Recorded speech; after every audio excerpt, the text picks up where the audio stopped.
सावधानी से सुनना।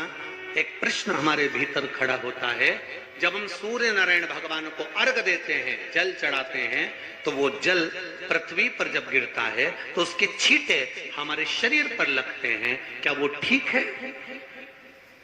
क्या वो श्रेष्ठ है? तो शिव महापुराण की कथा कहती है, जब हम सूर्य को अर्घ देते हैं, सूर्य को जल चढ़ाते हैं, वो पानी जब पृथ्वी पर गिरता है, उसके छींटे हमारे शरीर पर लगते हैं, तो वो श्रेष्ठता का भाव निर्मित करते हैं। वो गलत नहीं हो सकता। कारण अब वो भी समझ लीजिए।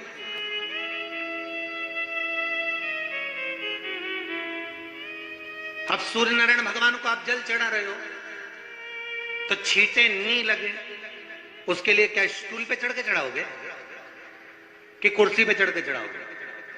अरे बोलो तो सही।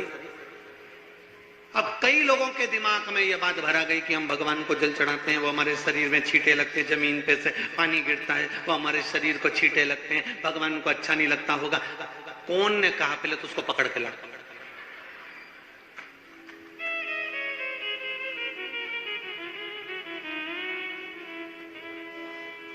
क्योंकि मेरे राम जी महाराज, मेरे भगवान कृष्ण,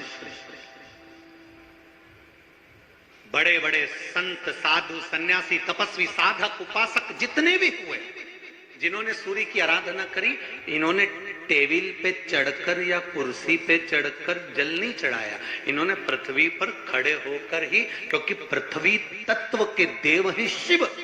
जब हम मृत्यु लोक पर खड़े होकर, पृथ्वी पर खड़े होकर भगवान शंकर का भाग पृथ्वी तत्व को धारण कर कर जल को हाथ में लेकर जब समर्पित करते हैं, और जो जल नीचे गिरता है वो शरीर पर अगर लगता है तो हमको उसका आशीर्वाद ही प्राप्त होता है, दोष नहीं लगता। पर लोगों ने इसको विपरीत कर दिया। कि कौन ने विपरीत करा? कई लोगों ने इसको विपरीत कर दिया। कौन ने विपरीत करा? तो जो दूसरे धर्म के लोग होते हैं, जिनको हिंदू धर्म से नफरत होती है और जो हिंदू धर्म की पूजन, सेवा, अर्चना को समाप्त करना चाहते हैं, वो धीरे धीरे धीरे धीरे कहने लगे कि सूर्य को जल चढ़ाओगे तो शरीर में लगेगा, शरीर में लगेगा तो दोष लगेगा। इसको कह कहकर घर घर में सूर्य को जल चढ़ाना लोगों ने बंद कर दिया कि आप जल चढ़ाएंगे तो दोष लगेगा, शरीर पे छींटा लगेगा, शरीर को ऐसा लगेगा।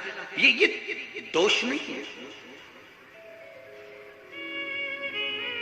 कितनी सुंदर बात है महाराज। सूर्य नारायण भगवान को जब जल चढ़ाया जाता है, हाथ सिर से 8 इंच की दूरी पर होना चाहिए। जम के बोलिए, सिर से कितना ऊंचा होना चाहिए?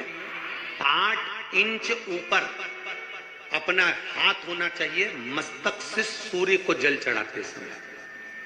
और ना चांदी का, ना स्टील का, न लोहे का, न प्लास्टिक का, न कांच का, न सोने का कोई बर्तन, न कांसे का, न एल्युमिनियम का,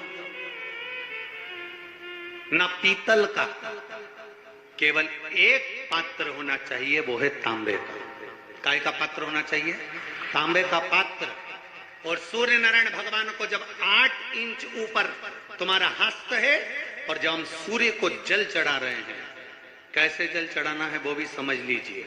अगर कोई कैंसर का मरीज है, जिसके चेस्ट में कैंसर आ गया हो, लेफ्ट में, राइट में कहीं पर कैंसर आ गया हो, या कोई गठान आ गई हो, तो महाराज आप जल चढ़ाते समय उस जल की धार को सूर्य भगवान को जब चढ़ा रहे हो, तो धार आपकी गठान की ओर जाना चाहिए, जिससे सूर्य की किरण उस जल में से आपके उस स्थान पर पड़े, उस जगह पर पड़े जहां पर गठान है। महाराज आप लगातार जल तो चढ़ाना चालू करो, अच्छे अच्छे डॉक्टर फेल हो जाएंगे और कह देंगे गठान ठीक हो गई।